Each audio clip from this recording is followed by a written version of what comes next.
Tengan todos ustedes. Hoy estamos, como todos los miércoles, en sesión del Consejo de Ministros y a diferencia de lo habitual que es en Palacio de Gobierno, hoy nos encontramos al sur de la capital, en Pachacamac. Estamos en las instalaciones de lo que pronto va a ser el Museo Nacional, el MUNA. Hemos tenido la oportunidad de hacer una visita guiada de las instalaciones que están al 99 y algo más por ciento de avance a cargo del ministro de Cultura, garantizando que la culminación de todo lo que significa infraestructura será en el presente año para que en los primeros meses del próximo año pueda ya comenzar a ponerse en servicio de la población. Y para el 28 de julio del próximo año, cuando festejemos el aniversario patrio, no es un aniversario patrio más, es el bicentenario del Perú, 200 años de vida republicana. Y creo que este museo va a ser también una forma de marcar un hito en la historia, en la cultura, en el arte de nuestro país. Es impresionante ver las características de este museo. Va a estar a la par y va a poder competir con los mejores museos de su tipo en el mundo. A decir de los conocedores, no existe un museo de estas características en Latinoamérica. Solamente en México hay un museo de estas características por su amplitud, su complejidad y su modernidad. Y es que en el Perú tenemos mucho que mostrar. Somos orgullosos de nuestro pasado, somos orgullosos de nuestra cultura, somos orgullosos de nuestra diversidad. Y tiene que haber un espacio que se preste para mostrarlo todo ello, ¿no? Y así como estamos orgullosos del pasado, también tenemos que estar orgullosos del futuro que vamos a forjar nosotros mismos con nuestro esfuerzo. Y eso es lo que significa un museo. No solamente es ver historia, sino es ver la proyección de esa historia en el futuro. Así como somos orgullosos de Machu Picchu, de Chan Chan, y cuántas expresiones de nuestra historia, de nuestra cultura, también tenemos que juntarlas en un ambiente, en un lugar apropiado para siempre hacer la reflexión de cómo trabajar juntos hacia ese futuro que todos queremos. El bicentenario tendrá como uno de tantos hitos este Museo Nacional, MUNA. Hay muchos acontecimientos también que se van a llevar a cabo en el bicentenario, pero eso va a ser motivo de otra conferencia, otras reuniones donde, liderados por el ministro de Cultura, porque el bicentenario no es de un ministerio, no es del gobierno, es de todos los peruanos. Pero aquí la organización que le estamos dando al Ministerio de Cultura para que en una próxima oportunidad nos explique todo lo que pensamos hacer. Ahora estamos en el Museo Nacional, en una reunión descentralizada, viendo todo lo referente al acontecer de nuestro país, ¿no? Y tenemos que, como siempre, comenzar por la situación de la pandemia, ¿no? Tenemos las cifras actualizadas de que ya estamos por el orden de 4 millones de peruanos que han sido muestreados, ¿no? Que se les ha tomado la prueba para ver si en su organismo está el virus. 4 millones, más del 10% de la población. Y se ha determinado de que de esos 4 millones, 432.000 han sido dados como positivos, ¿no? Es una cifra bastante alta. Y tenemos 32.900 personas que han fallecido. Lamentablemente, a pesar de todo el esfuerzo que se ha hecho y que sin embargo vemos que gradualmente la curva tiene una tendencia a disminuir. Pero un dato que es relevante es que hay más de 720.000 ciudadanos que que fueron dados positivos y que ya han sido dados de alta, ¿no? Es decir, el 86% de las personas que tuvieron el virus en su organismo ya superaron la enfermedad. Ya están incluso con el anticuerpo en su organismo. Ya son resistentes, ya son combatientes en esta lucha contra el COVID-19. Al inicio hablábamos que había un 30%, 40%. Nos emocionamos cuando ya pasamos la barrera de 50% de contagiados que habían superado la enfermedad. Ahora ya estamos por encima del 86% de personas. Y esas son las cifras que vamos viendo día a día y que nos muestran en las últimas semanas resultados que son alentadores. Yo quisiera dejar a nuestra ministra de Salud, a la ministra Masetti, para que en algunos cuadros nos pueda explicar cuál es la tendencia de evolución de la pandemia en las últimas semanas. Por favor, ministra Masetti. Gracias, señor presidente. Muy buenos días con todos y todas. Estamos observando una lámina que nos muestra la evolución de las cifras de esta pandemia COVID-19. En esta lámina hemos escogido la cifra más dura, la cifra más difícil, la cifra de fallecidos tomada desde el SINADEF. Estamos viendo en esta lámina la cifra de exceso de fallecidos. Si nos fijamos en la parte inferior en verde, vamos a ver una franja en donde a lo largo del año 2019 hemos perdido cada semana en nuestro país alrededor de 2.200 personas. Eso es lo habitual por diferentes causas en nuestra patria y en diferentes lugares de nuestro país. Estamos viendo superpuesto a esta imagen una línea roja. Esta línea roja nos muestra la evolución de los fallecidos a lo largo de los meses de pandemia. Estamos viendo allí cómo la cifra ha mantenido su nivel aproximado enero, febrero y a fines de marzo comienza a ascender. Vemos igualmente dos zonas más prominentes que corresponden a los dos momentos más cruciales en nuestra patria de compromiso de ciudadanos peruanos. Hemos tenido un primer momento hacia fines de mayo y junio, donde hemos tenido una cifra importante de personas fallecidas, y un segundo momento hacia agosto. A partir de aquí estamos observando que la cifra de personas fallecidas va disminuyendo en forma constante. Estamos llegando a un nivel cercano, pero que no llega todavía a la cifra habitual de fallecidos. No sabemos qué va a pasar en las semanas que vienen. Podría suceder que lleguemos a disminuir hasta la cifra habitual. Podría suceder que nos quedemos en un nivel constante de personas fallecidas. Como van ustedes viendo, en las comunicaciones que hace el Ministerio de Salud nos mantenemos en alrededor de 100 personas fallecidas por día en los últimos días. A veces un poco más, a veces un poco menos. Como vemos, estamos evolucionando en este exceso de fallecidos hacia una disminución lenta de la cifra. Quisiera mostrarles en la siguiente lámina la disponibilidad de camas de hospitalización.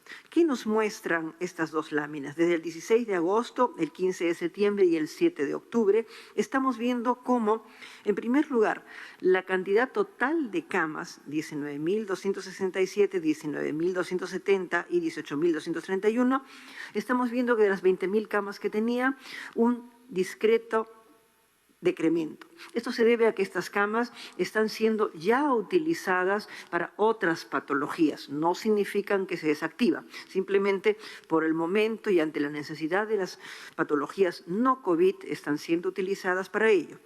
Igualmente, en la barra, estamos viendo la parte verde. Observemos cómo a lo largo de las semanas la parte verde que representa las camas disponibles se está incrementando en forma progresiva a lo largo y ancho de nuestro país, y esto se reproduce a nivel de las regiones. En este momento ya tenemos 11.760 camas que están libres y 6.471 camas que están todavía dedicadas a la enfermedad COVID. Esto mismo también podemos verlo en la siguiente lámina en relación con las camas de unidad de cuidados intensivos. Aquí hemos querido mostrarles un poco la distribución de camas de unidades de cuidados intensivos disponibles a lo largo y ancho de nuestro país por macrorregiones. Como ven, por la parte oscura son las camas están ocupadas en cuidados intensivos y en la parte verde corresponde a las camas que se encuentran libres. El mismo fenómeno se presenta también a nivel de las camas de cuidados intensivos a lo largo de nuestro país, que nos muestra que ciertamente estamos en una etapa de relativa calma. Siguen habiendo personas hospitalizadas, afectadas por COVID, pero las cifras que teníamos antes están teniendo una tendencia a una disminución lenta. Gracias, presidente. Muchas gracias, ministra. Efectivamente, son 3 cuadros que grafican claramente de que las condiciones están mejorando. Que en menos de 2 meses se hayan liberado más de 7.500 camas con pacientes hospitalizados por requerimientos de salud de COVID-19 muestra realmente un cambio sustancial. La gráfica que teníamos inicialmente con camas UCI a nivel nacional, la gran mayoría, la barrita de cada región estaba casi todo en rojo. Había muy poca disponibilidad de camas UCI. Y ahora vemos que todas las regiones, algunas con más, otras con menos, pero todas tienen disponibilidad de camas UCI, ¿no? Eso nos da cierta tranquilidad, pero ningún afán de triunfalismo. O sea, tenemos que seguir trabajando y tenemos que seguir fortaleciendo nuestra capacidad de respuesta. Y eso estamos trabajando. Y eso permite de que haya cada vez más pacientes que dados de alta, ¿no? Quizás no se entendió bien, pero he manifestado que son 720.000 pacientes que han sido de alta, han sido dados de alta de los 832.000 que son positivos. Entonces, 86% ya han superado, ¿no? Y eso lo vemos no solamente acá en Lima, sino yo viajo todas las semanas, o sea, todas las semanas. Ayer no ha sido la excepción. Ayer he estado en Ayacucho e incluso en Junín. Ayer fuimos muy temprano a Huamanga y a pesar de que Huamanga es una de las provincias que recientemente se ha levantado la cuarentena focalizada. A partir de esta semana hemos incrementado en el Hospital Regional Antiguo 100 camas nuevas de hospitalización para UCI. Y uno puede decir, si está bajando, ¿por qué aumentan las camas? Porque no queremos que un posible requerimiento futuro nos encuentre en las condiciones que estábamos en marzo. No, uno tiene que aprender de la experiencia y tiene que mejorar la misma. Pero no solamente hemos estado en Huamanga, en la capital de la región, después nos fuimos a la provincia de La Mar. Y en La Mar estuvimos en Tambo, en su capital también San Miguel, viendo cómo, por ejemplo, en San Miguel está en plena construcción un hospital para la provincia, que tiene un avance importante y significativo para que el próximo año esté a servicio de toda la provincia, ¿no? No solamente nos dedicamos en los viajes a ver los temas COVID, sino hemos dado títulos de propiedad, hemos supervisado la construcción de la carretera que ya está prácticamente terminada desde Tambo hasta San Miguel en la provincia de La Mar. Luego nos hemos ido a la provincia de Huanta, también a Ayacucho, pero específicamente al distrito de Yochegua, en la selva, en la Amazonía, en el Brain. Y ahí también hemos puesto en servicio una planta de oxígeno. Y hemos estado con los alcaldes de los distritos cercanos ahí del Brain, viendo y escuchando sus necesidades de carreteras de integración, pero tranquilos al saber que ya tienen una planta de oxígeno. Nosotros hemos llevado balones de oxígeno para que puedan ser atendidas no solamente los pacientes de Yochegua, sino también de los distritos y ciudades vecinas. Luego nos trasladamos también a Mazamari, ya en la región Junín, ¿no? Entonces, un viaje intenso donde vemos cómo la población cada vez es más consciente y trabaja en ese sentido de manera responsable. Pero a pesar de que la situación en el Perú, en Ayacucho, en Loreto, en Piura, en Arequipa, en el Perú, está mejorando, no podemos bajar la guardia.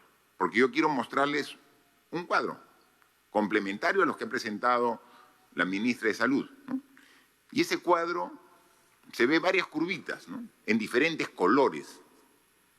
Y ahí hemos querido poner en cantidad, número de nuevos casos diarios confirmados en varios países en el mundo. La línea azul o celeste corresponde a España. Hay 3 países europeos porque es ahí donde afectó inicialmente con mayor fuerza esta pandemia, ¿no? Esta línea celeste es España. La línea oscura, negra, es Francia. Reino Unido es una línea de color lila. Y el Perú, en un claro color rojo. ¿Qué podemos apreciar? Todos hemos puesto al inicio de la pandemia, ¿no?, el día 0. Y estamos ahora, los países de Europa, en el día 250, porque recuerden ustedes que la epidemia llegó a Europa como mes y medio antes que al Perú. Nosotros recién estamos en el día 206, pero los países de Europa ya están por el día 245, 250.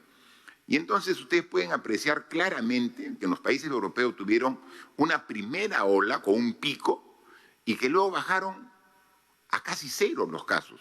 Se puede ver ahí, ¿no?, la línea azul de España, la línea negra de Francia, la línea lila de Reino Unido, bajaron entre el día 100 y el día 200, estaban casi a ras del suelo en cantidad de casos diarios confirmados. Pero miren, a partir del día 200, cómo han comenzado a subir nuevamente. A partir del día, diríamos, 160, 180, comenzaron a subir y actualmente la cantidad de nuevos casos diarios confirmados en esos 3 países de Europa superan la ola inicial, ¿no? Nuestra curva es, como es el Perú, bastante atípica, ¿no?, es diferente, ¿no? Tuvo al primero 100 días un pico y ahí comenzó a bajar. Y vimos una tendencia decreciente, pero al día 150 comenzó y tuvo otro pico. ¿Por qué ocurrió eso en el Perú? Porque en el país, en nuestro país, el Perú que todos queremos, coexisten varias realidades. El primer pico era el inicio de la pandemia con contagios en Lima, en el norte y en la Amazonía. Y luego comenzaron a descender. Y cuando comenzaron a descender, comenzó a generarse el contagio muy fuerte en el centro del Perú y en el sur del Perú, y generó otro pico, ¿no? Entonces, mientras que ya descendía el norte, el oriente, el sur y el centro comenzaron a aumentar. Y llegaron que al día 150 llegamos nosotros a un nuevo pico. Pero felizmente desde esa oportunidad ha comenzado a bajar de manera sostenida los nuevos casos diarios confirmados por COVID, ¿no? Porque ya no solamente bajó el oriente, ya no solamente bajó el norte, está bajando Lima, el centro, y últimamente está bajando el sur del Perú. Y entonces tenemos una curva descendiente, ¿no? Pero vemos que si comparamos con estos 3 países europeos, esta curva están aumentando en Europa. Entonces debemos estar precavidos por si es que ocurre en el Perú una situación de similares características. Estamos trabajando mejorando nuestra capacidad de respuesta sin bajar la guardia, y entonces tenemos que reforzar todo nuestra responsabilidad de cada ciudadano. Ya comenzamos incluso a preparar protocolos para lo que se viene, ¿no? Estamos en plena primavera. En pocos meses vamos a entrar al verano. Y el verano para muchos es sinónimo también de playas. vamos a tener grandes concentraciones en las playas.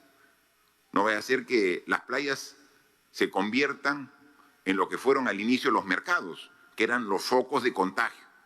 Porque como en Europa tenemos las estaciones invertidas, cuando hemos estado aquí en invierno, en Europa han estado en verano, y precisamente por ello han estado con aglomeraciones y han generado esta segunda ola.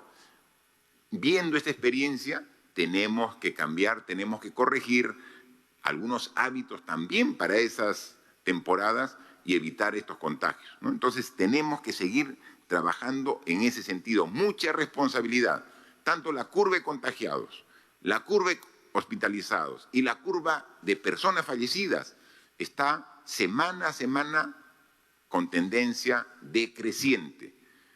No generemos triunfalismos, excesos de confianza y cambiemos esa tendencia. Depende solamente de nosotros, que estamos responsablemente trabajando, pero también de toda la población.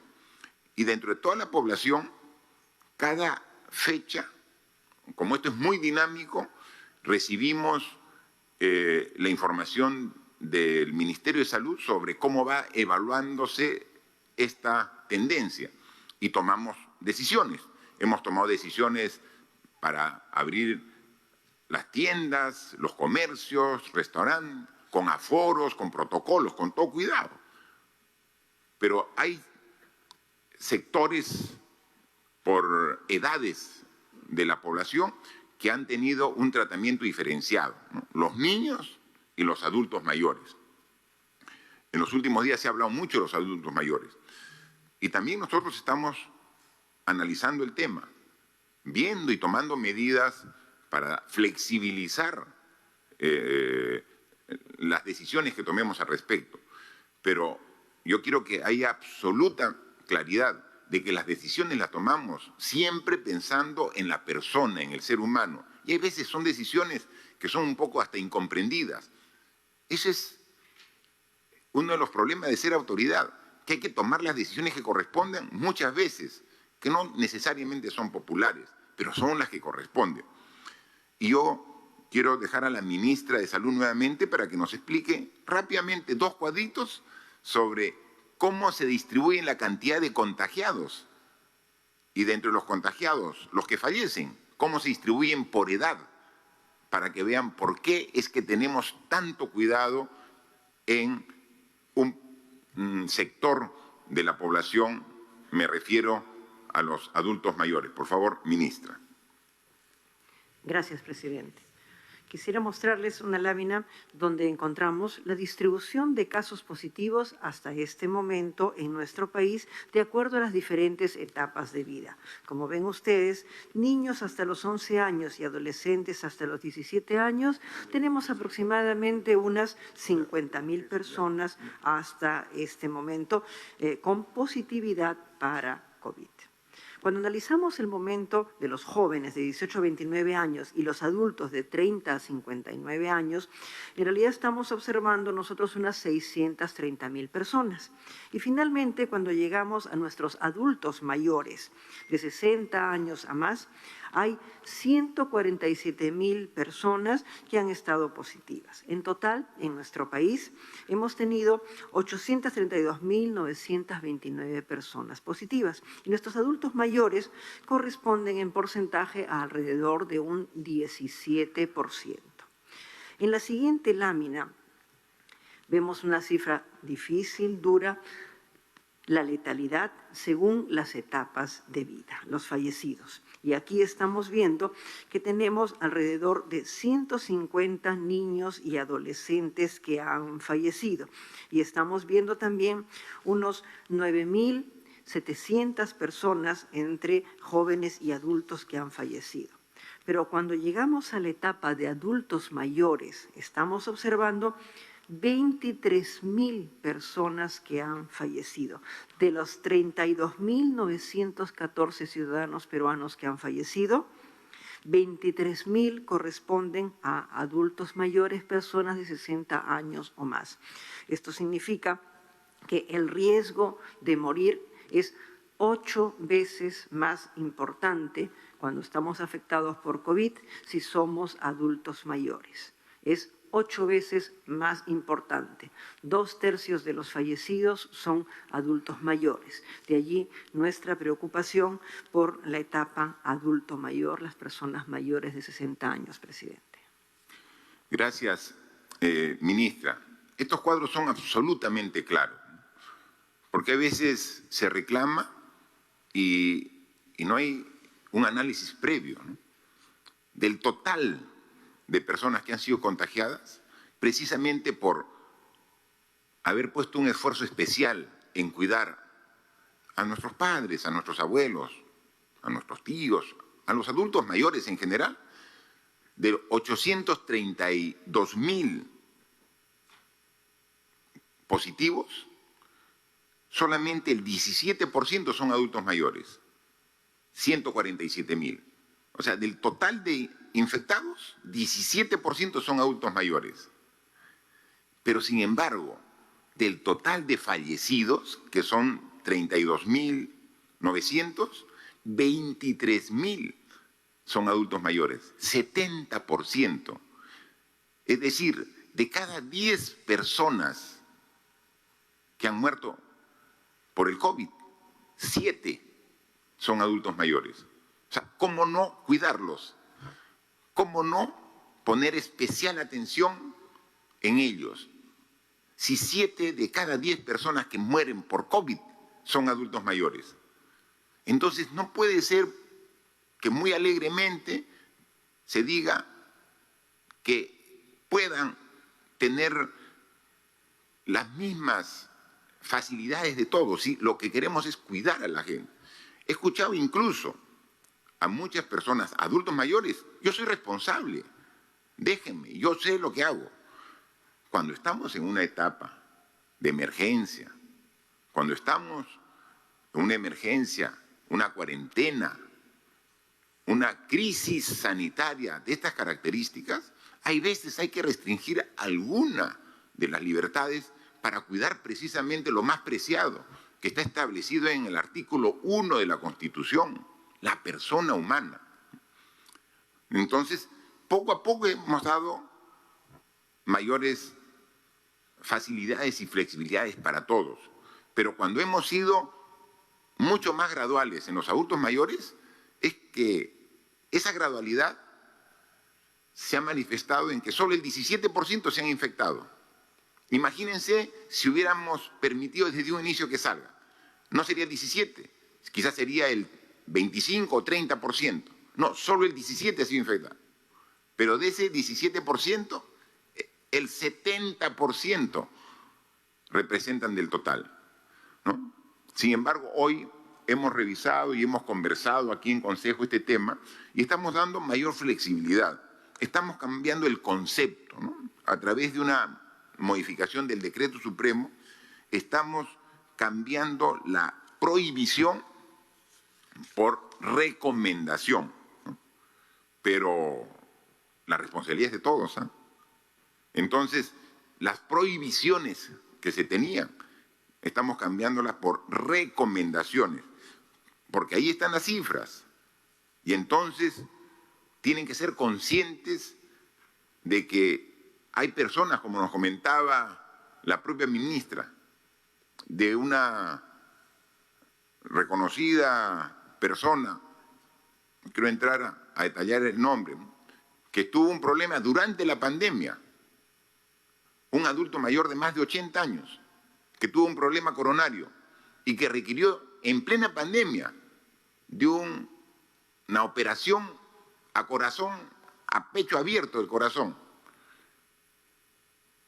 Fue operado y salió satisfactoriamente de la operación y regresó a su domicilio bien.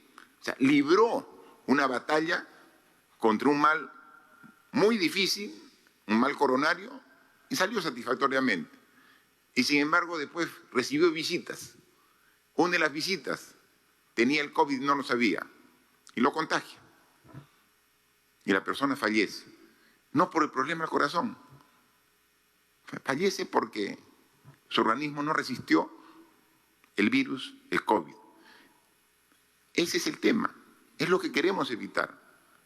Y entonces ahora hagamos el esfuerzo juntos, no con una prohibición radical de parte nuestra, sino con un trabajo conjunto, una recomendación, pero dado que esas son las cifras, dado que del 100%, 70% de los fallecidos son adultos mayores, por favor, mucha responsabilidad en el comportamiento de todos y cada uno de los ciudadanos, en especial de los adultos mayores. Otro tema que hemos conversado el día de hoy es una consecuencia de esta pandemia. No solamente es la salud la que se afecta también el ingreso de las familias, de los hogares. Por eso que hemos hecho un primer gran esfuerzo del bono universal en un tramo y que ahora, esta semana, vamos a empezar a entregar el segundo bono familiar universal a partir de este sábado, 10 de octubre. Pero lo más importante que queremos que nos ayude es a que no se aglomeren en los bancos. O sea, no es necesario que vayan a los bancos, no vayan a consultar. Yo quiero que el ministro de Trabajo nos explique cuál es la forma, el mecanismo para poder hacer el seguimiento de este pago por parte de los hogares que son beneficiarios. Este es un trabajo conjunto del Ministerio de Desarrollo e Inclusión Social y el Ministerio de Trabajo. Los beneficiarios urbanos se va a encargar el Ministerio de Trabajo. Los beneficiarios rurales, que es lo más complejo, llegar a los sitios más alejados, se va a encargar el Ministerio de Desarrollo e Inclusión Social. Y hay un cronograma. No se va a pagar en una semana, sería imposible, porque son 8.400.000 hogares beneficiarios. Imagínense si hacemos el pago en una semana o en 15 días. Hay un cronograma para que se eviten las aglomeraciones que pueden ser también focos de contagio. Pero hemos aprendido de la primera experiencia del primer bono y hay unas modificaciones al segundo bono que quisiéramos que nos explique el ministro de Trabajo, por favor. Gracias, presidente. Solo recordar que esos 8.400.000 hogares, como bien ha señalado, representan a más de 21 millones de personas que están integrados en esos hogares. Y esto también ha significado un trabajo articulado entre las distintas instituciones públicas y privadas que están relacionadas al pago del bono. En el caso del sector público, desde la PCM, el MIDIS, el sector trabajo, las Fuerzas Armadas, la Policía Nacional, OCIPTEL, Migraciones, el INPE, el Banco de la Nación, la RENIEC, y desde el lado privado, todo el sistema financiero privado que es útil para este efecto, quien además, hay que resaltarlo, está participando de manera gratuita. En relación al cronograma mismo, se han previsto una serie de fases y modalidades que están diferenciadas, que tienen como objetivo central la preocupación por evitar que las personas tengan algún riesgo con aglomeraciones en ventanillas. Estas fases y en modalidades son 5. La primera comienza el próximo sábado 10 con el inicio del depósito a 4.200.000 hogares en sus cuentas. Esto se hace a través de 21 entidades financieras en el sector urbano y 14 en el sector rural.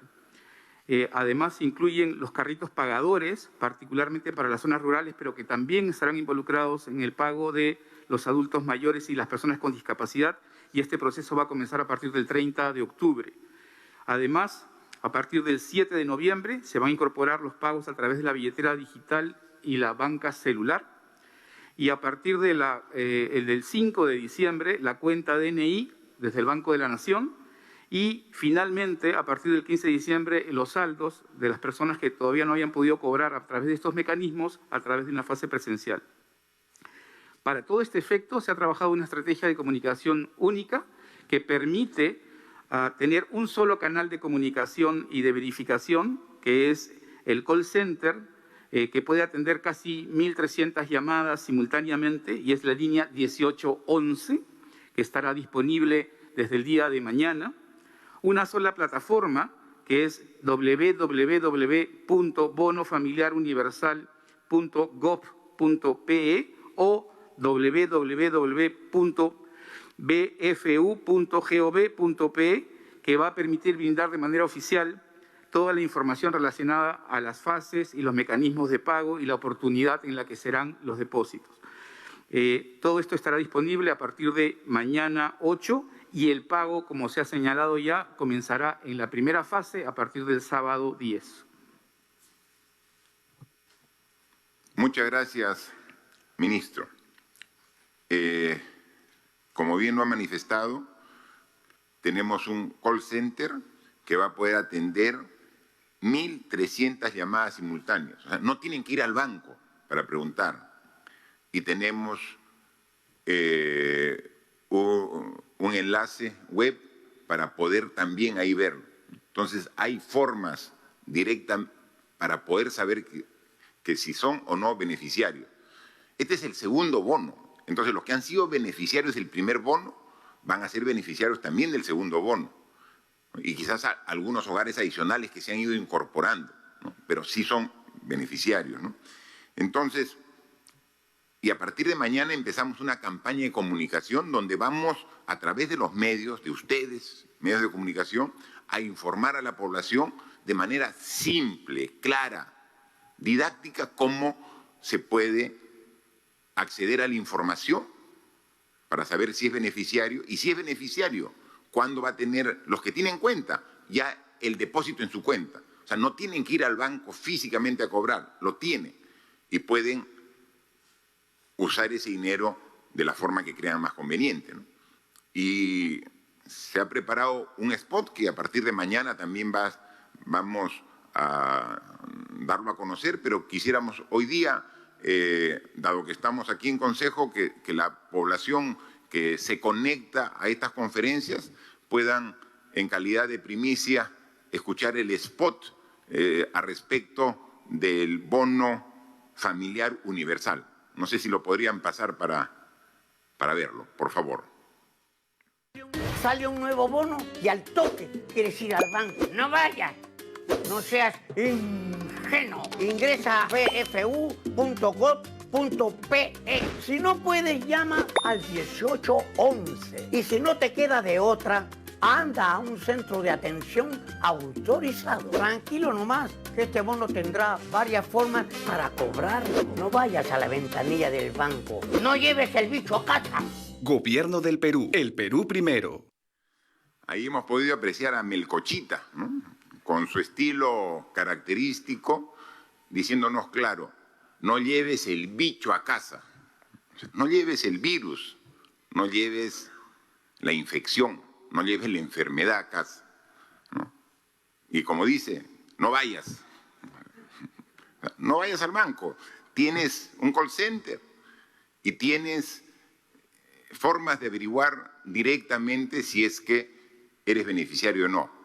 Entonces, esta campaña va a ser difundida a partir de mañana.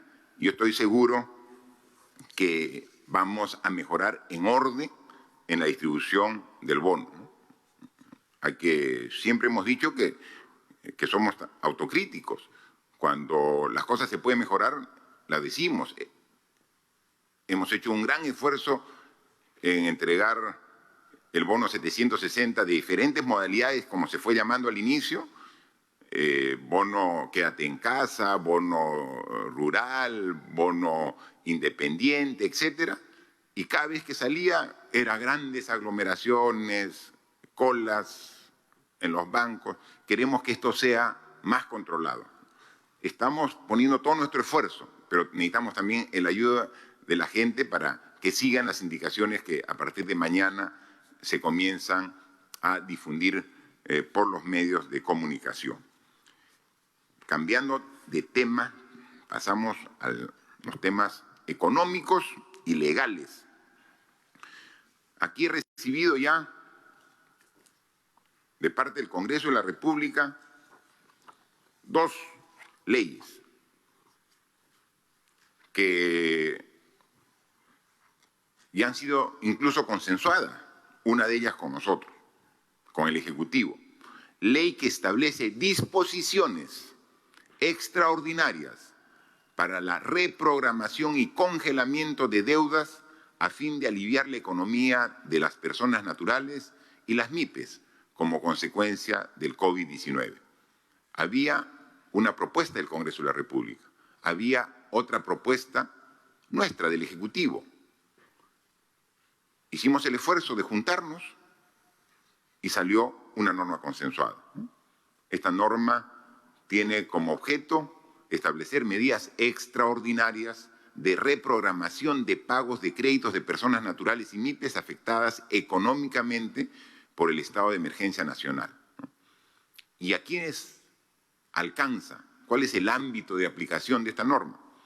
A los créditos de consumo, a los créditos personales, a los créditos hipotecarios para vivienda, a los créditos vehiculares y a los créditos MIPES, ¿no? Entonces, un gran esfuerzo y a través de los detalles que dice la misma, en 11 artículos y 2 disposiciones complementarias está dada esta ley. Ya viene firmada por el presidente y el vicepresidente del Congreso y lo que corresponde es que el premier y el presidente la firmen y la promulguen. Así que hoy, siendo una norma de sumo interés para una gran parte de la población agobiada por sus deudas en el sistema financiero, y con esta norma van a tener un alivio para poder atender esta responsabilidad, porque el peruano es responsable, es cumplidor, pero ante una emergencia necesita una facilidad, una flexibilidad que le da esta norma, y con la garantía del propio gobierno vamos a ayudarlos. Entonces, esta norma sale publicada ya el día de mañana. Y hay otra ley también que nos ha llegado, que la consideramos importante, es una ley que amplía las medidas de protección laboral para mujeres gestantes y madres lactantes en caso de emergencia nacional sanitaria. Entonces, en el título está claramente establecida cuál es el alcance y el objeto de la norma. Se modifica un artículo de la ley 28048, que era la ley de protección a favor de la mujer gestante, dándole estas características en caso de emergencia sanitaria nacional. De la misma forma, aquí tenemos la ley, mucho más simple en cantidad de artículos, tiene un solo artículo y una disposición complementaria, y entonces procedemos a la firma correspondiente para su publicación el día de mañana. Así como hemos hecho un gran esfuerzo y nos ponemos de acuerdo, ¿no? Y nos hemos puesto de acuerdo, yo creo que hagamos otro esfuerzo, porque hay 2 normas, una ley del Congreso y una propuesta de ley nuestra respecto a la ONP, a los aportantes pensionistas. Yo creo que de las 2 normas podemos sacar una muy buena a favor de los aportantes, que como principio y criterio, que no use los aportes, ¿no? Que eso es casi la diferencia sustancial entre la norma del Congreso y la norma del Ejecutivo. Ambos poderes del Estado, el Legislativo y el Ejecutivo, creemos que los aportantes que ahorita están pasando por un momento difícil necesitan un apoyo financiero, necesitan un apoyo económico. ¿Estamos de acuerdo? Nosotros creemos que ese apoyo debe salir de Tesoro Público, es decir, de la caja del Estado debemos darle. Lo que plantea el Congreso es que ese apoyo salga del mismo aporte, es decir, que finalmente el aportante, su ahorro que con mucho esfuerzo ha hecho, se lo demos ahorita para que se lo gaste ahora y después en el futuro se queda sin pensión, porque se lo gastó en el COVID del año 2020. En la crisis sanitaria de 2020 se gastó. Cuando acá 5 o 10 años requiera de su pensión, ya no va a haber nada, porque te la di en la emergencia nacional. Nosotros queremos atender la necesidad, pero con dinero de tesoro público. No toques tu pensión. Queremos que tu pensión sea para ti, para tu vejez. Eso es lo que queremos. Y entonces tenemos que buscar la forma y el mecanismo de darle este apoyo financiero, este apoyo económico a los que han hecho aportes a la ONP, pero sin matar su ahorro y poner en riesgo su futuro, ¿no? Entonces, y además, una serie de conceptos nuevos que proponemos, como que no sea necesario aportar 20 años, sino con 10 años sea suficiente para que puedas recibir tu pensión. Y algunos temas de beneficio adicional. Si vemos lo bueno de una norma y lo complementamos con lo bueno de la otra norma, podemos sacar en consenso una norma en beneficio de los aportantes a la ONP sin tocar sus pensiones. Yo creo que así como hoy he firmado la ley de reprogramación y congelamiento de deudas de personas, de ciudadanos del sistema financiero, yo creo que puede haber un gran esfuerzo. El Premier ha tenido ya las reuniones, algunas con algunas bancadas, algunos congresistas coordinando y vemos buena predisposición. Así que sería sumamente importante lograr ese tipo de acuerdos en beneficio de la población. Ya terminando, manifestar que hoy hemos aprobado un decreto de urgencia respecto a la vacuna, ¿no? Aquí lo tengo, está. Este es con su exposición de motivos, con toda la justificación, porque ya requerimos el pago. Ya estamos en un nivel donde requerimos dar adelantos y entonces estamos autorizando al Ministerio de Salud para que pueda hacer uso de recursos económicos para dar adelantos para las diferentes opciones. Hay una opción de vacuna global, el COVAX Facility, que ya requiere un adelanto. Ya con esto estamos facilitando. Y también poner garantía para algunos laboratorios que ya están concluyendo la fase 3 y que también, según sus propias condiciones, requiere adelanto. Eso lo hemos aprobado el día de hoy, dándole los recursos económicos necesarios y las autorizaciones que requiere el Ministerio de Salud para que pueda hacer el pago correspondiente.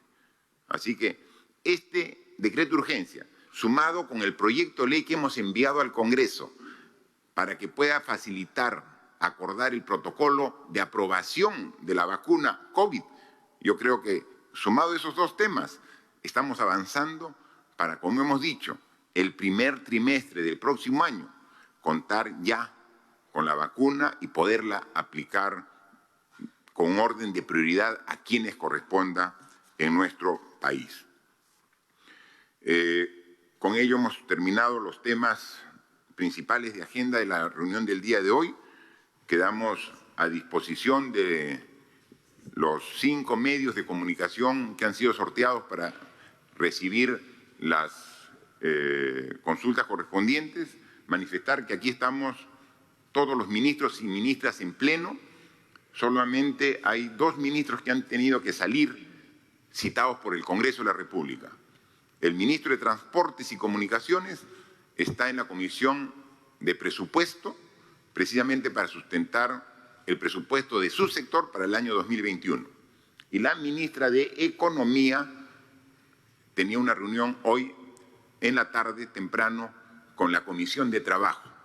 Respetuosos del Poder Legislativo, ambos ministros han salido. Lo único que recomiendo al Congreso de la República, que sabiendo que los miércoles hay Consejo de Ministros, traten de invitar a los ministros y ministras otros días que no sean el miércoles, ¿no? Para contar con todos ellos. Así como nosotros sabemos que los jueves hay pleno del Congreso, ustedes saben que los miércoles hay Consejo de Ministros, ¿no? Y entonces sería ideal que las reuniones las convoquen para otros días.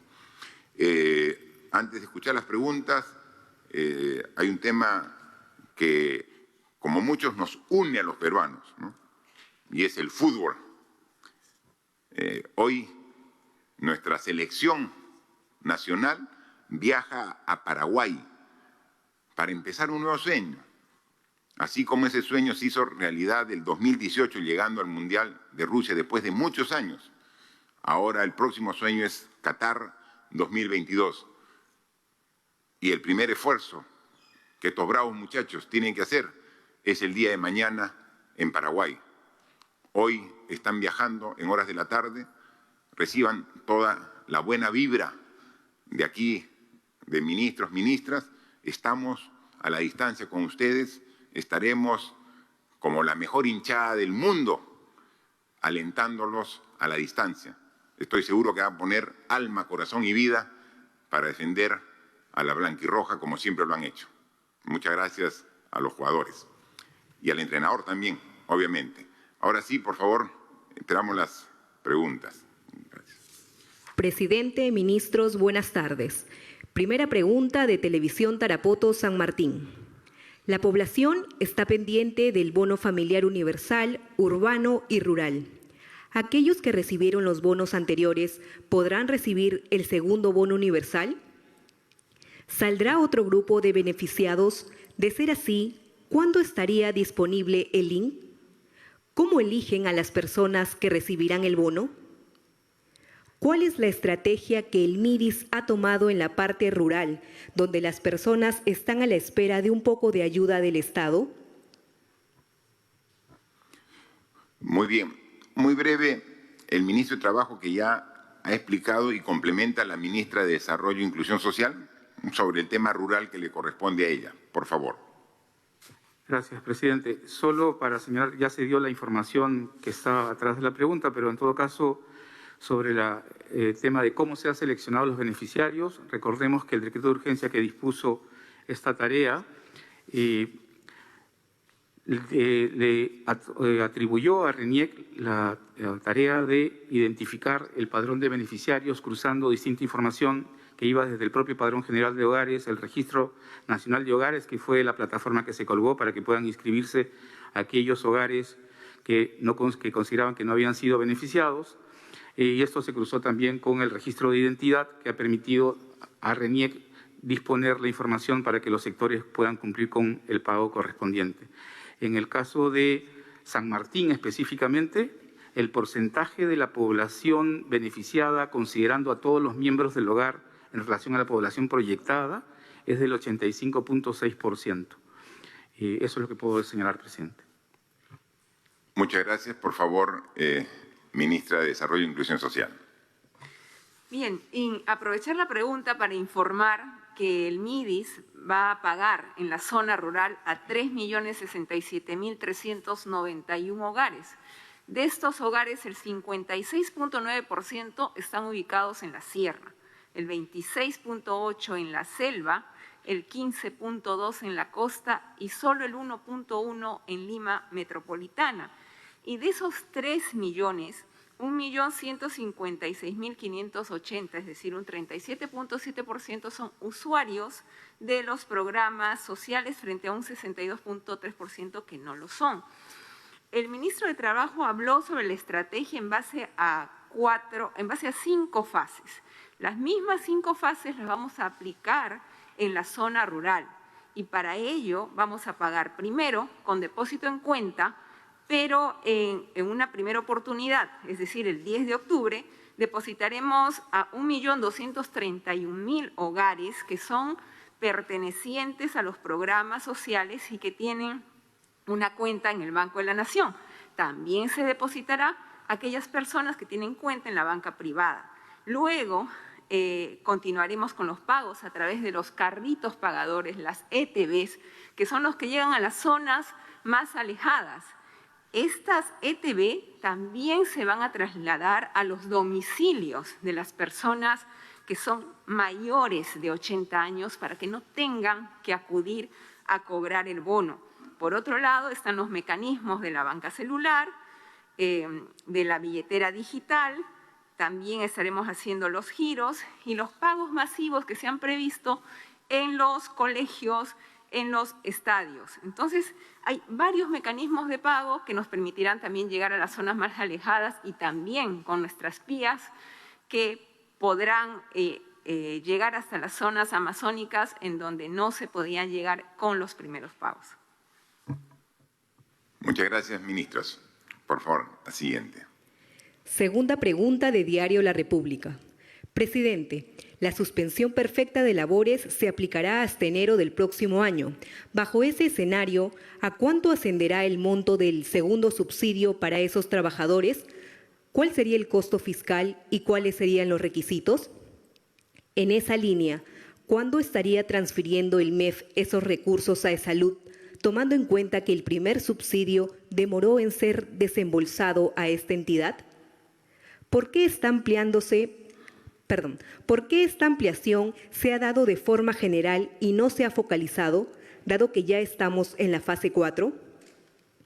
El Congreso los ha exhortado a mejorar la propuesta económica del proyecto de ley sobre ONP.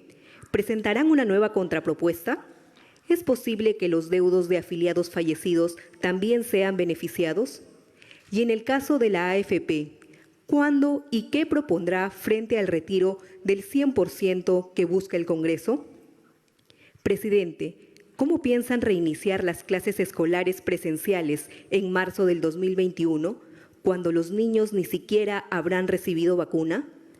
Lo plantean porque no hay cómo manejar la gran brecha de más de 300.000 alumnos sin acceso a Aprendo en Casa.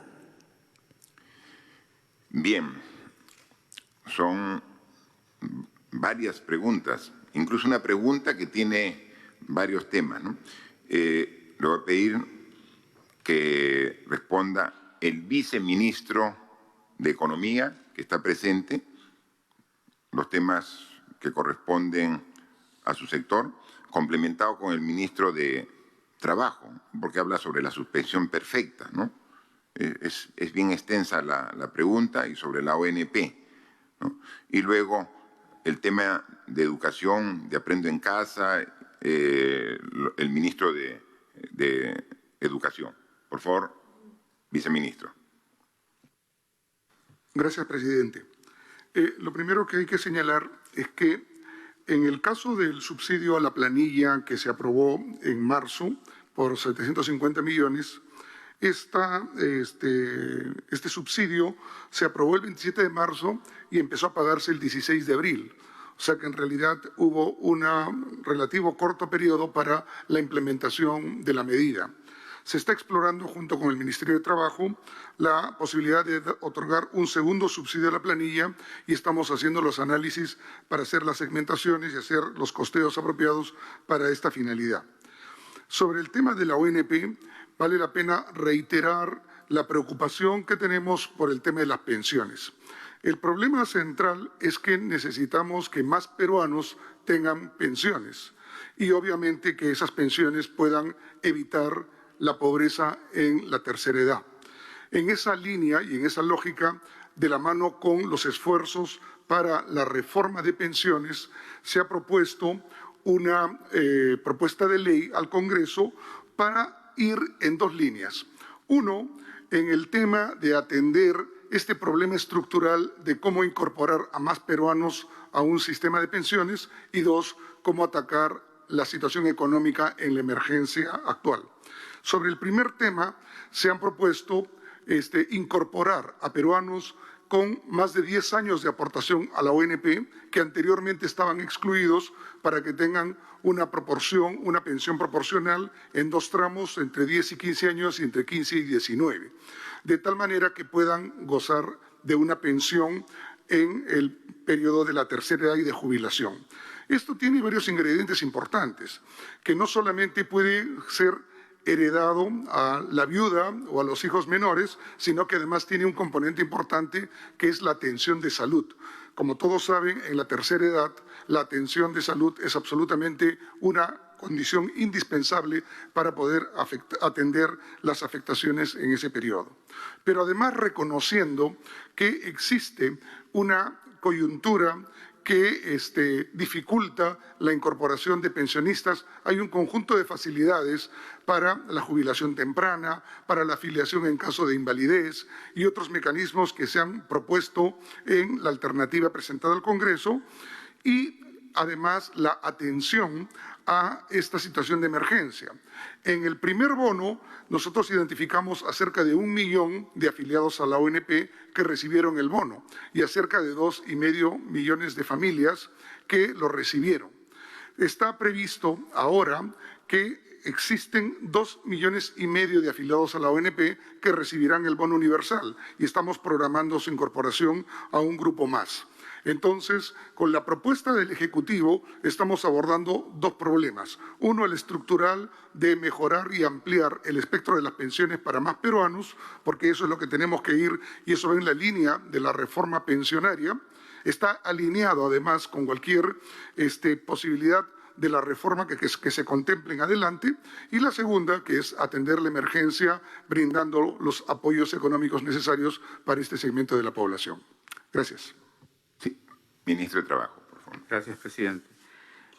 Recordar que la suspensión perfecta se extiende conforme se extiende la emergencia sanitaria y por eso es que se ha extendido hasta el 7 de enero. Pero hay que añadir aquí que hay 2 o 3 datos que nos parece muy importante compartir. Lo primero es que en suspensión perfecta, del total de solicitudes de empresas que se han presentado, más de 31.000, el 80% corresponde a empresas que tienen menos de 10 trabajadores. Esto, además, ha hecho que, ya en el caso específico de la subvención, se ha aprobado subvención de los 3 meses del bono para los trabajadores que están en suspensión perfecta, alrededor de 50.000 trabajadores. De ellos ya están registrados alrededor de 38.000 y ya se ha pagado a 48.000 y ya se ha pagado a 38.000. Y esto, además, al dato final que en agosto, conforme se ha ido reactivando el escenario económico y las operaciones de las distintas empresas, ya se han presentado solo 400 solicitudes respecto a ese universo total de 31.000 que tuvimos en casi los 2 meses en que se dispuso la inscripción inicial, ¿no? Interesante la información. Muchas gracias. Y sobre el tema educativo, por favor, ministro de Educación. Gracias, presidente. El país ha hecho un enorme esfuerzo desde el 6 de abril, que se iniciaron las clases a través de la educación remota con Aprendo en Casa, para poder llevar el servicio educativo. Hemos llegado aproximadamente en promedio a un poco más de 6 millones de estudiantes a lo largo del año, gracias al esfuerzo de los docentes, de los padres y madres de familia y de los estudiantes. Y ciertamente tenemos una brecha de estudiantes a los cuales no hemos podido llegar con toda la estrategia de educación de Aprendo en Casa, pero para quienes hemos diseñado estrategias específicas que van desde la distribución de materiales, la itinerancia de docentes para darles recomendaciones a los estudiantes, pero también con la distribución de las tabletas que empieza la otra semana, vamos a poder hacer para ellos una nivelación en los meses de enero y febrero, como ya lo hemos dicho anteriormente. Pero también es cierto, y esto lo dice la literatura, lo han experimentado varios países, que el servicio remoto, si bien te da un conjunto de aprendizajes, como por ejemplo más autonomía de los estudiantes, también te deja de dar otro conjunto de aprendizajes que dependen mucho más de la presencialidad, ¿no?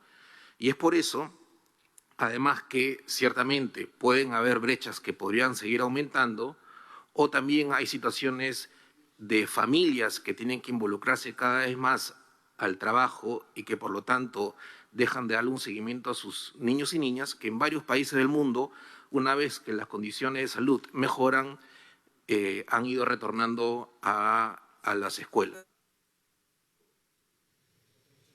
En ese contexto, nosotros hemos dicho que si las cosas continúan mejorando, en marzo esperamos abrir las escuelas. Es una meta, es una aspiración que se tiene, y lo hacemos desde ahora porque precisamente, en primer lugar, tenemos que cuidarnos para mantener la mejoría. ya no solamente para reactivar la economía, para abrir los negocios, sino para que los niños y niñas vuelvan a la presencialidad, ¿no?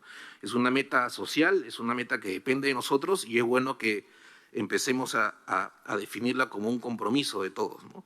En segundo lugar, porque tenemos que organizarnos. Hay que diseñar un sistema flexible, un sistema que reconozca diferentes condiciones de los colegios para implementar diferentes modalidades. Pueden haber modalidades semipresenciales o, dependiendo de alguna condición totalmente favorable, alguna presencialidad o una combinación de ambas. Y en tercer lugar, y darle mucha autonomía a la comunidad educativa también para que decida. Es algo que nosotros estamos pensando también, ¿no? La comunidad educativa es la que tiene que tener la voluntad de iniciar la escolaridad si las condiciones de salud lo permiten. Pero en tercer lugar también hay que dialogar mucho. Es un tema muy sensible que nosotros estamos absolutamente comprometidos de conversar con la comunidad educativa. Estamos viajando todas las semanas a zonas rurales y estamos conversando con las comunidades educativas de esas zonas y estamos también iniciando una serie de conversaciones con colegios privados, con colegios públicos para saber cuáles son sus preocupaciones y cómo podemos avanzar juntos en esta tarea de ir diseñando un sistema para la eventualidad que ojalá nos permita reabrir las escuelas. Y eso se hace con el diálogo, con la participación y con la preparación y anticipación de todos los protocolos necesarios para ese momento. Muchas gracias, presidente. Muchas gracias, ministro. Por favor. Tercera pregunta de Radio Santa Rosa. Buenas tardes, señor presidente. Vemos que su gobierno está trabajando para la adquisición de la vacuna en varios flancos. En el mejor de los casos, la vacuna estaría el primer trimestre del año próximo. En este lapso de tiempo, aproximadamente 6 meses más, ¿qué estrategias está tomando su gobierno en la lucha contra la COVID-19? ¿Está en su plan el seguimiento de contactos? Dentro del equipo que le asesora para tomar las acciones contra la COVID-19, ¿hay psicólogos y psicoanalistas? Hay una gran preocupación por la salud mental de los adultos mayores. Se les han recortado sus derechos desde hace más de 6 meses e incluso en algunos lugares se ven actitudes discriminatorias contra los adultos mayores. ¿Tomará en cuenta la recomendación de los expertos? El presidente de la Comisión de Fiscalización del Congreso de la República, Edgar Alarcón, ha anunciado que le enviará 60 preguntas sobre el caso del señor Richard Cisneros. Si el Pleno lo aprueba, ¿usted está dispuesto a responder? Muchas gracias por la pregunta. Efectivamente, estamos muy conscientes y responsables en el seguimiento del proceso para la vacuna, ¿no? Pero eso todavía sabemos que van a faltar meses y en estos meses no bajamos la guardia. Estamos con mucho esfuerzo trabajando y ahí se ven los resultados, cómo van decreciendo las curvas que ya lo hemos mostrado, ¿no?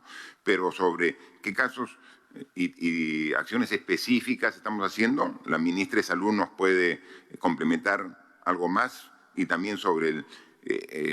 no es la ministra, detrás de la ministra hay una gran cantidad de especialistas en epidemiología, en diferentes salud social y obviamente también psicólogos, psicoanalistas. O sea, es un equipo muy grande que asesora, que apoya al Ministerio de Salud y al Gobierno para tomar las decisiones respecto también a la segunda parte de la pregunta sobre la salud mental de la población, no solamente los adultos mayores.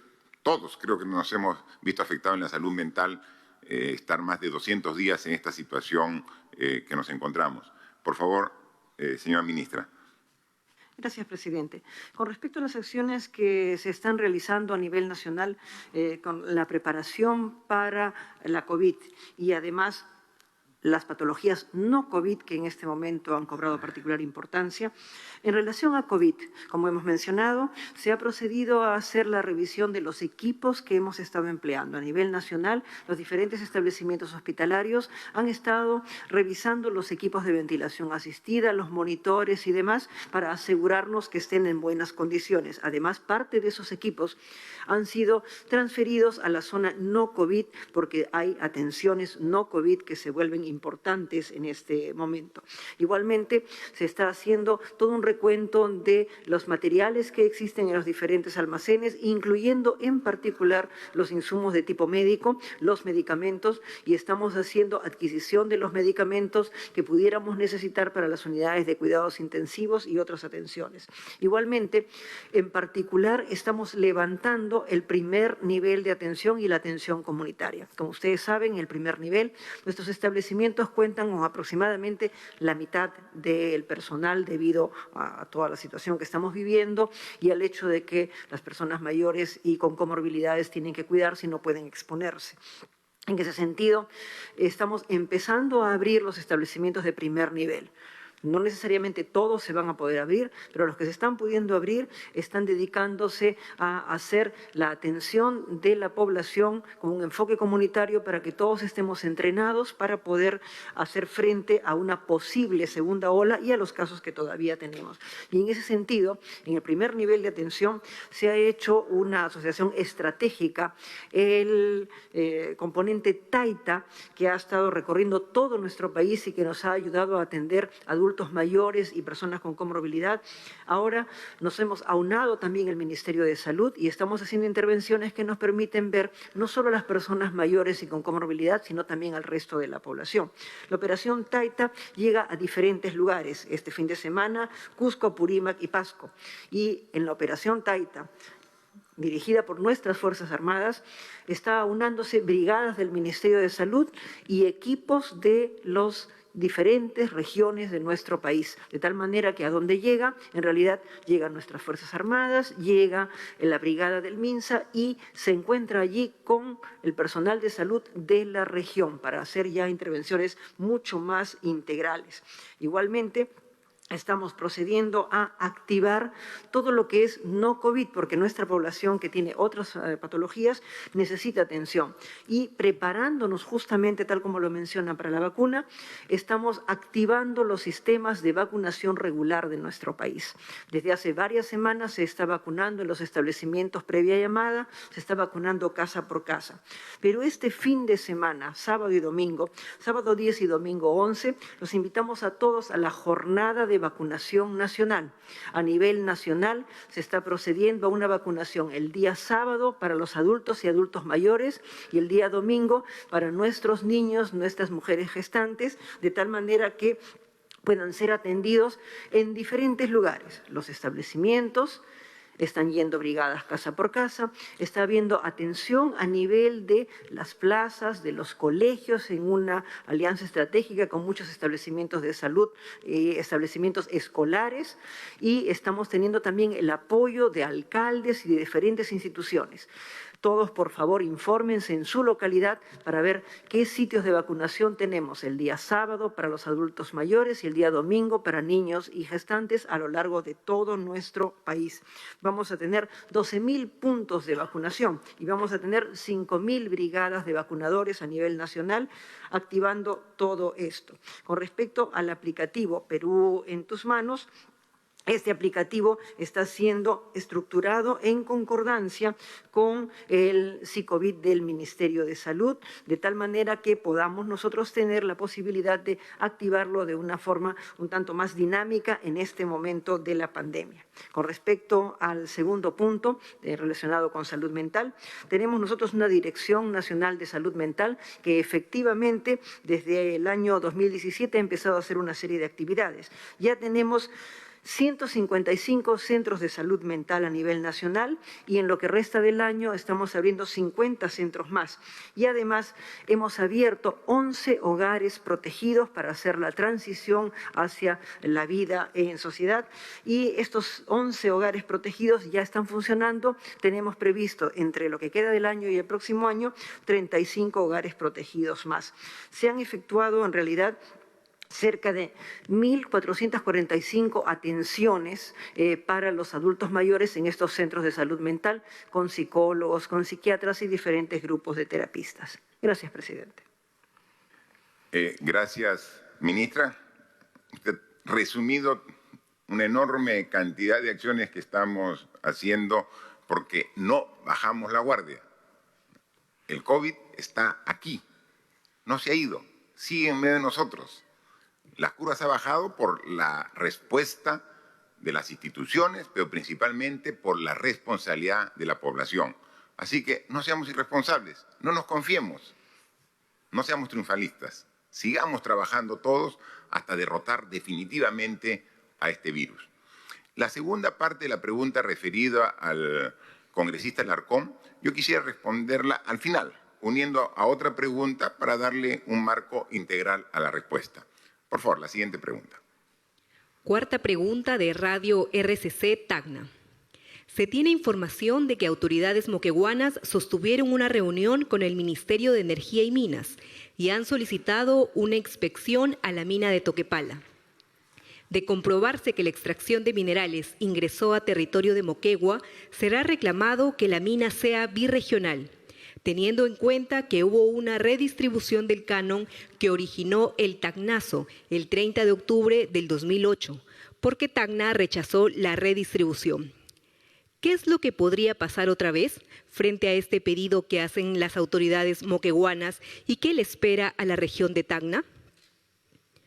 Hoy en Tacna se ha desarrollado una marcha en contra de la ley de reprogramación de deudas, porque se considera que tiene limitaciones. La población endeudada con entidades bancarias esperaba un congelamiento de las deudas por 12 meses y no depender de que el banco apruebe o no este congelamiento. En cambio, piden que el Ejecutivo obligue a esto a través de una ley bien fundamentada. ¿Qué mensaje, señor presidente, daría a los miles de peruanos que aún esperan una reconsideración de esta ley que es rechazada por la gran parte de la población afectada en todo el Perú? En referencia a la educación de escuelas y universidades, ¿cuál es la modalidad de enseñanza que se implementará el próximo año? Hace poco hubo problemas en los exámenes de ingreso a las universidades. Hay alumnos que requieren tomar evaluaciones que deben ser necesariamente presenciales. ¿Se está previendo alguna forma para que algunos exámenes sean tomados de manera presencial este año o cuando se planean que se pueda hacer de manera presencial? Muy bien. Por favor, ministro de Energía y Minas y también el ministro de Educación. Muchas gracias, señor presidente. Con respecto a la primera pregunta, dentro de la instalación del Comité de Gestión Minera Energética que se realizó el 30 de septiembre en Moquegua, surgió esta duda con respecto a el canon, la diferencia del incremento del canon entre Tacna y Moquegua. Debido a ello, el día de ayer hemos estado en Moquegua realizando una presentación con el viceministro de Minas, en la cual pudimos explicar correctamente de que el incremento en la producción minera se ha debido a que ha habido una inversión en la planta concentradora de cobre de Toquepala, que corresponde a Tacna, una inversión de $1.200 millones que ha correspondido a un incremento de 258.000 toneladas de cobre en el 2019, que era un incremento del 51.5% con respecto al 2018 en la producción, lo que obviamente ha generado el incremento del canon y la diferencia con el canon que ha recibido Moquegua.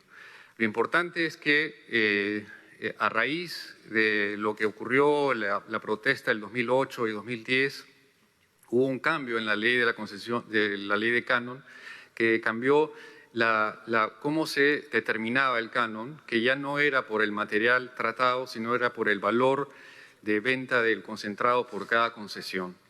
Y en ese sentido, ahora ya existe una diferencia clara por cada concesiones. Y con respecto a la pregunta puntual de que si había o no una invasión del Tajo de Toquepala con la región de Moquegua, eso lo pudimos también demostrar con un plano.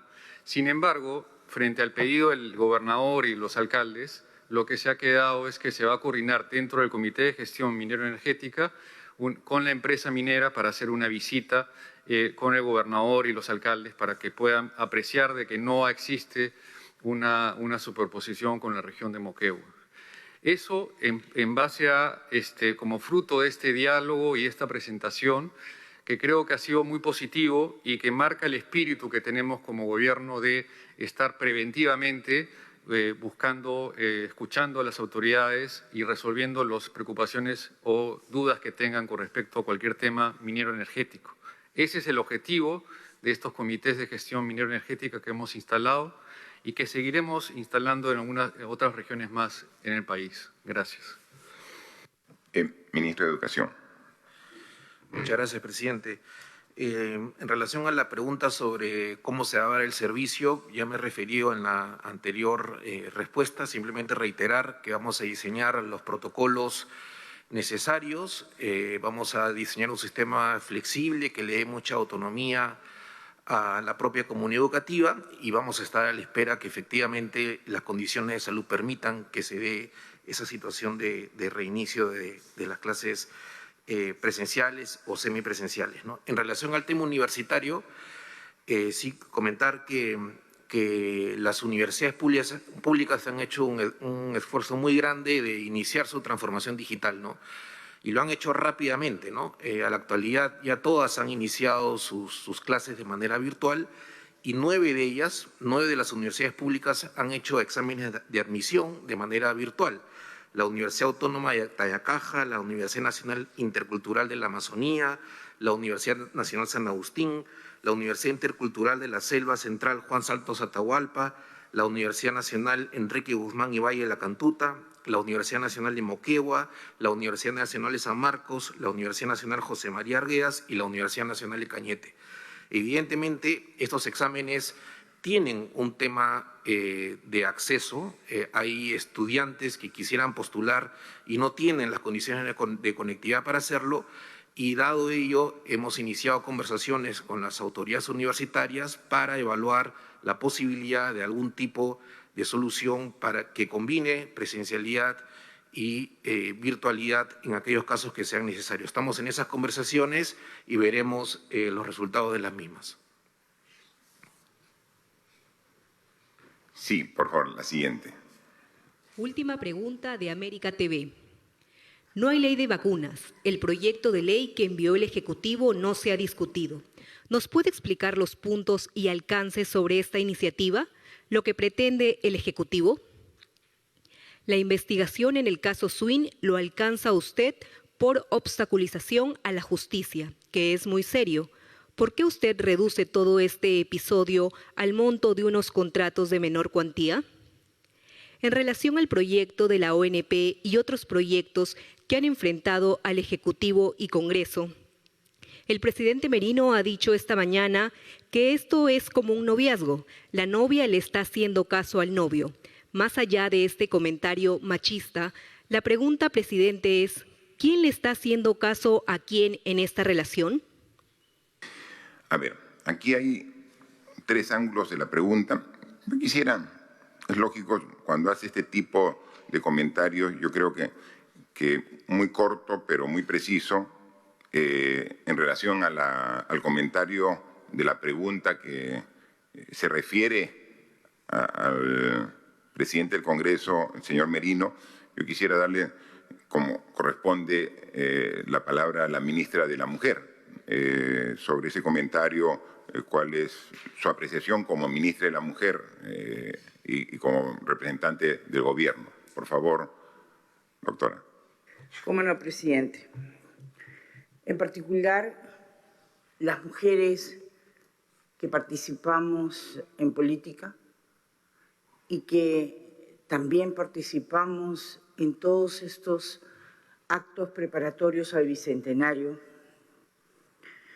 lamentamos profundamente este tipo de afirmaciones que solamente revelan que aún a puertas del Bicentenario, algunos que conducen poderes del Estado que deberían ser convocantes, persisten en estigmatizar y colocar en una posición sexista, deplorable y que demuestra que algunos se encuentran de espaldas a la historia. Felicitamos a todas las mujeres que con mucho esfuerzo y frente a esta pandemia han logrado y son artífices de lograr que en momentos difíciles sean las mujeres protagonistas de un arribar frente a la adversidad. Ahí están las ollas comunes. En otro tiempo fueron los comedores populares, los vasos de leche. Y por eso el papel de la mujer en la historia peruana convoca, establece consensos, y de eso se trata la política.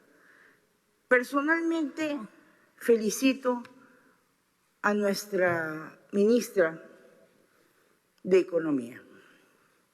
Ha establecido consensos, ha mostrado capacidad democrática, profesionalismo y sabemos las mujeres que participamos en política escuchar. Esta es una forma explícita de un machismo que ya debe de venir en desuso. Lamento enormemente tener que tocar estos temas, pero era necesario.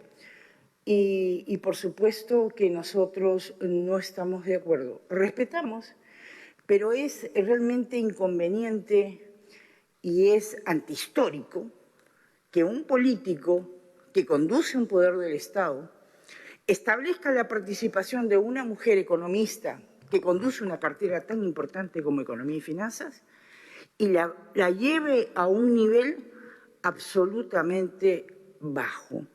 Ese no es el camino. El camino es que se abran las grandes alamedas y que los hombres y las mujeres del Perú podamos tener igualdad de oportunidades y convocar democráticamente, como lo está haciendo el Congreso de la República y el Ejecutivo, más allá de estas opiniones que realmente para estos efectos son insignificantes. Gracias, señor presidente. Muchas gracias. Era necesario la opinión de la ministra de la Mujer y poblaciones vulnerables, ¿no? También América Televisión hablaba sobre la ley de vacunas. Ya lo habíamos explicado, pero muy cortito qué cosa se pretende con ello. Pero creo que hay voluntad del Congreso de rápidamente tramitar esta ley de vacunas específicamente para la vacuna del COVID. Pero muy cortito nos puede decir la ministra. ¿Cómo no, presidente? Efectivamente, tenemos una Ley General de Vacunas desde el año 2003 que hace que en nuestro país esa actividad sea promovida a través del Estado y garantizada por el Estado. Y lo que estamos haciendo con este pedido que hemos hecho al Congreso es que al programa que tenemos nosotros podamos implementar esta vacuna de emergencia. Es una vacuna de emergencia, la vacuna para el coronavirus. Y lo que se pide en este pedido al Congreso es que ellos nos autoricen, mediante la ley, para incluir esta vacuna en el esquema nacional de vacunas, presidente. Muy bien, muchas gracias. Pero la relación y articulación que tenemos con el Congreso, desde la presentación para el voto de confianza de nuestro premier Walter Martos, ha establecido un vínculo que es el adecuado, que es el de respeto mutuo entre dos instituciones, que ni una es más que otra, que tenemos competencias diferentes y que en muchos casos estas competencias como que se entrecruzan y entrelazan y tenemos que, pensando en la población, saber conversar, coordinar, incluso en algunos aspectos ceder para buscar consenso. Por eso yo quisiera que sea el premier el que nos diga este tipo de relación, cómo viene articulándose y cómo va dando resultados favorables. Muchas gracias, señor presidente. Ante la pregunta que realiza el señor periodista en esta relación entre el Ejecutivo y el Congreso, ¿quién hace caso a quién? Solamente desearía manifestar de que los poderes en un Estado, para que exista el Estado, tienen que funcionar en forma sincronizada y sistemática. Es como nuestro organismo. Para mantenernos con vida, nosotros tenemos diferentes órganos. Y sería imposible que el corazón quiera invadir las funciones, por ejemplo, de los pulmones. Seguramente que tendríamos graves problemas de salud y a lo mejor moriríamos. Es así que el órgano, que es el legislativo, a veces presenta proyectos de ley que a veces chocan o invaden con las funciones del Ejecutivo. Por ejemplo, algunos proyectos de ley que tienen iniciativa de gasto y constitucionalmente la iniciativa de gasto lo tiene el Ejecutivo. Cuando sucede esto, desde parte del Ejecutivo y en forma respetuosa, tratamos de coordinar para que esta iniciativa de gasto sea en forma consensuada sin que ponga en peligro el equilibrio fiscal o el equilibrio económico del país, porque estamos pensando entregar un país estable al próximo gobierno que venga. Y estas relaciones lo estamos haciendo en forma muy respetuosa. No hay ningún poder que sea más importante que el otro. Todos los poderes del Estado son sumamente importantes, pero cumplen funciones diferentes. Y dentro de esas funciones diferentes e importantes que se cumplen, tenemos que tener muy claro que tiene que haber una relación de respeto. Y esa relación de respeto es con el convencimiento de que cada una de nuestras funciones son diferentes y que entre nosotros tenemos que integrar para que exista correctamente el Estado y podamos atender de la forma más eficiente a las personas que más necesitan. Gracias, Premier. Hay dos preguntas que se refieren directamente a mí, a quien habla, respecto a la investigación que se venía realizando primero en la Comisión de Fiscalización del Congreso a cargo del congresista, presidida por el congresista Alarcón, y en el Ministerio Público, respecto al caso que se ha llamado de Richard Swing. Una pregunta en un medio de comunicación dice que si voy a contestar las 60 preguntas que dice que van a alcanzar la comisión al Congreso, del Congreso a mi persona, y la otra se refiere a que si el tema es solamente referido a la contratación de una persona o hay una real obstrucción de la justicia que partiría de Palacio de Gobierno o del propio presidente de la República, ¿no? Este domingo tuve la oportunidad de nuevamente retomar entrevistas directas con un medio de comunicación y este tema se trató con amplitud, ¿no? Y los conceptos de fondo los reitero y los ratifico, ¿no? Yo creo que este tema está absolutamente sobredimensionado y desproporcionado, ¿no? En lo que se refiere a la Comisión de Fiscalización, presidida por el congresista Alarcón, que presente las preguntas que crea conveniente y las vamos a responder. Pero creo que él tiene también muchas preguntas que responder al interior de la Comisión de Fiscalización y al interior del Congreso. Porque precisamente esta investigación que de ahí se ha generado, yo estoy seguro que va a llegar a conclusiones bastante complejas y comprometedoras para muchas personas, y no para los que están ahorita siendo acusados. Hay información, hoy mismo he visto a un periodista que no es para nada afín al gobierno hacer una larga exposición sobre trascendidos de cómo se armó este intento de conspiración para bajar al presidente de la República, usando este tema de pretexto de justificación. Sí, este tema, con audios sin ser contrastados, verificados, como corresponde, en 24 horas, se trató de bajar al presidente de la República. O sea, una real conspiración. Hay pruebas que existen al respecto y hay preguntas que hay que responder de parte del propio congresista Alarcón. O sea, antes de hacer las preguntas, yo pienso que él tiene que dar las respuestas sobre este intento de conspiración o esta real conspiración para tratar de vacar al presidente. O sea, es decir, por un interés particular personal, poner a todo el país en zozobra. Acaban, creo, de renunciar sus asesores. Consúltenles a ellos mismos cuáles son las razones de fondo. Pregúntenle las reuniones extrañas que ha tenido con abogados de una de las partes en investigación. O sea, cómo ha compartido los audios que les llegó misteriosamente en un sobre cerrado, como días anteriores ya lo compartía con algunos congresistas, que pueden dar también ellos testimonio, ¿no? Entonces, está muy cuestionada la investigación que realiza el congresista Alarcón con intereses particulares. Muy por el contrario, tengo todo el respeto a las investigaciones del Ministerio Público y respeto a la independencia de poderes, ¿no? Y respetar no necesariamente es coincidir con los procedimientos. He dicho que estoy en desacuerdo con las detenciones que se han dado en los últimos días, y no porque haya gente que haya sido cercana al despacho presidencial.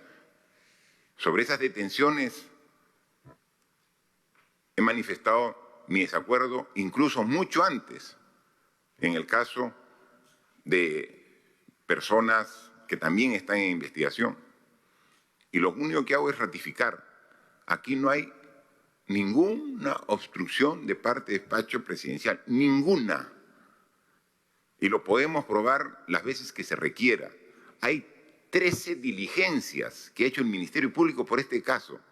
Miren, por este caso, 13 diligencias, de las cuales 4 con presencia física de fiscales, peritos en Palacio de Gobierno, cuyas puertas hemos abierto al Ministerio Público para que ingresen y recojan toda la información. Han pedido adicionalmente otras diligencias, todo lo que quieran. Y como he dicho, yo estoy a disposición para cualquier aclaración. Y eso que lo he dicho varias veces verbalmente, lo voy a formalizar por escrito. Porque muchos dicen, no, como el presidente tiene alguna prerrogativa de no ser partícipe de ninguna investigación, entonces son declaraciones que no tienen ninguna formalidad. Vamos a darle formalidad. Voy a dirigirme a la Fiscal de la Nación, poniéndome a disposición para hacer la declaración que corresponde, para aclarar que no ha habido en absoluto obstaculización para que hagan las investigaciones, que hemos dado toda la información y si requieren más, estamos a disposición. Son 13, si quieren 20, 40, 50 diligencias, todas serán atendidas y que no hay delito alguno. Esto se ha querido tomar, esta denuncia, con otros objetivos de carácter mediático, político e incluso, como hemos visto, para usar esta denuncia con un afán conspirativo para vacar al presidente. Y sobre ello, una serie de enemigos propios que tengo en la gestión por querer siempre hacer lo correcto se han sumado para magnificar esta denuncia. Así que estamos a disposición. Vamos a formalizar el pedido de participar directamente en dar una declaración. Y manifiesto y ratifico, no hay delito alguno. La contratación de una persona, de 43.000 que hay en el Estado, en esa modalidad, no puede generar este tipo de decisiones. Respetamos y seguiremos respetando las decisiones que tome el Ministerio Público, pero vamos a participar para aclarar y ser parte de la investigación, porque nosotros no nos escudamos en el cargo. No vamos a esperar al 28 de julio del 2021 para dar una declaración. queremos desde ahora darla para aclarar y poder dar la vuelta a la página, porque el Perú tiene tantas necesidades para que este tema sea parte de la agenda.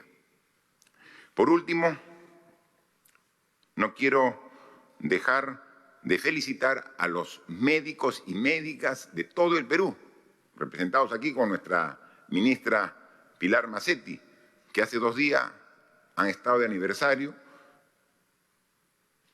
80.000 médicos y médicas luchando para salvar vidas. Gracias, gracias. Hay muchos más que están con ustedes, pero ustedes son la punta de lanza que están ahí enfrentando esta pandemia. Hablando de aniversarios, también me mandó un mensajito, es aniversario de RPP, ¿sí? Los saludos, como a todos los medios de comunicación, a todos los medios de comunicación. Y con lo que hemos puesto la campaña de nuestro amigo Melcochita, espero que cale, pero no en la parte coloquial, sino en la parte conceptual de que tenemos que cambiar nuestros comportamientos, ¿no? Y eso vamos juntos a cambiarlo. Tenemos que ir a una economía digital, bancarizada, y eso es lo que trata de decirlo, en términos coloquiales. Y estoy seguro que vamos a mejorar y vamos a dar un salto cualitativo en tecnología, en informática, vamos a dar un salto cualitativo en servicios de atención de la salud, de la educación. Tenemos mucho por hacer.